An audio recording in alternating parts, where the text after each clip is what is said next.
کہا آج مالک سے جا کے میں بات کرتا ہوں، یا تنخواہ بڑھا دے یا پھر میں آج کے بعد اس کے پاس نوکری نہیں کروں گا۔ ایک ملازم تھا، کسی کاروبار میں کسی سیٹھ کے پاس ملازمت کرتا تھا۔ ایک دفعہ غصے کی حالت میں جا رہا تھا، غصے کی حالت، تو کسی درویش نے دیکھا تو کہا خیریت تو کیا بات ہے؟ کہا آج مالک سے جا کے میں بات کرتا ہوں، یا تنخواہ بڑھا دے یا پھر میں آج کے بعد اس کے پاس نوکری نہیں کروں گا۔ پوچھا کیوں؟ کہا تنخواہ تھوڑی ہے، کام زیادہ ہے، شاباش ہے نہیں۔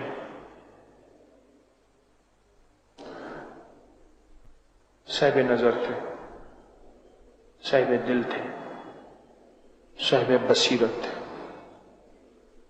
ایک چہرے کی آنکھیں ہیں، ایک دل کی آنکھیں ہیں، دل کی آنکھوں کو دیکھنا جانتے تھے۔ فوراً فرمانے لگے ایک تدبیر بتاؤں، قرضے اتر جائیں، مالدار ہو جاؤ، الجھنیں ختم ہو جائیں، ناکامیاں ختم ہو جائیں، ایک تدبیر بتاؤں؟ جی ضرور بتائیں۔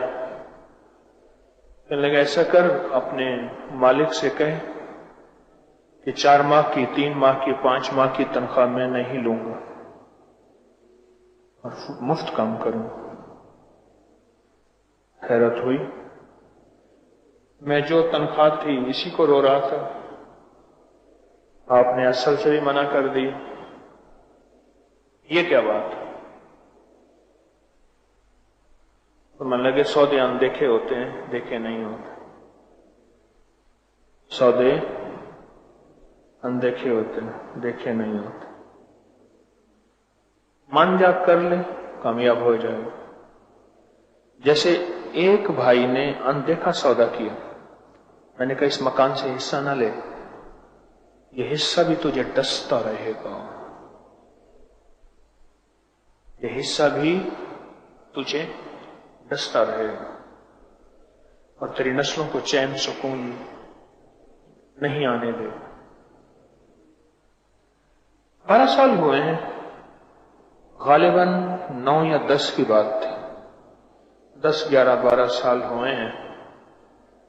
اس بھائی کو رب نے جو بخت لگایا ہے، حالات آئے ہیں، میں نے کہہ دیا تھا، میں نے کہا سوچ سمجھ کے فیصلہ کر، حالات آئیں گے، مسائل مشکلات آئیں گے، اگر تو حوصلہ اور صبر سے چلنا ہے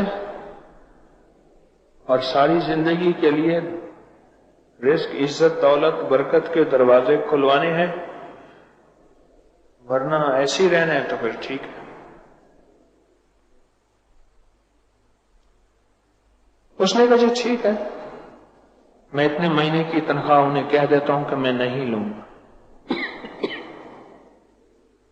نہیں لوں گا۔ اب حالات خراب ہو گئے، وہ پہلے جو دال دلیا تھا، روکی سوکی تھی، وہ بھی ختم ہو گئی۔ اب کیا کرے؟ بہت پریشانی۔ صبر کیا، فقیر جو کہتا ہے سچ کہتا ہے، سمجھ آئے نہ آئے۔ کلندر چے گوید حق گوید، کلندر جو کہتا ہے حق کہتا ہے، سمجھ آئے نہ آئے۔ ایک ظاہر کو دیکھ کے چلنا، ایک فقیر کی من کے چلنا۔ 4-5 ماہ فاقوں میں گزرے، مشکلات پریشانیوں میں گزرے، اور پھر 4-5 ماہ کے بعد رب نے ایسا نوازا، ایسا نوازا۔ دیکھیں، ساری زندگی کثرت مانگتے رہے، کبھی برکت بھی مانگنا۔ اب اس کو مل گئی برکت، پہلے تھی کثرت۔ جب برکت مل گئی، برکت مل گئی، اب آیا اپنے اس درویش کے پاس۔ حضرت راز سمجھ نہیں آیا، کام بن گیا،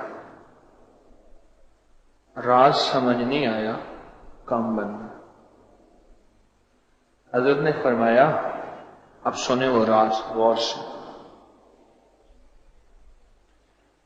جس خدمت کی تنخواہ لیتا تھا، وہ خدمت پوری ادا نہیں کرتا تھا، اس میں خیانت کرتا تھا۔ ایسا بیماریوں، تکلیفوں، مشکلوں، مسائل میں، دکھوں میں یا بے برکتی کی نظر ہو جاتا تھا، آتا کتنا تھا جاتا کتنا تھا خبر نہیں ہوتی۔ تو نے اتنے ماہ تنخواہ نہ لے کر وہ کمی پوری کر دی، وہ جو خیانت کی تھی اس کا ازالہ کر دی۔ جب اس کا ازالہ کر دیا تو رب کی طرف سے تجھے برکت ملی۔ اب یہ برکت سنبھال کے رکھنا، کبھی کمی نہیں ہو، کبھی تھوڑ نہیں ہو، اور رب تیرے زندگی کے مسائل بھی حل کرتا رہے گا اور تجھے رب غیب سے پالتا بھی رہے گا، کبھی کمی نہیں ہو۔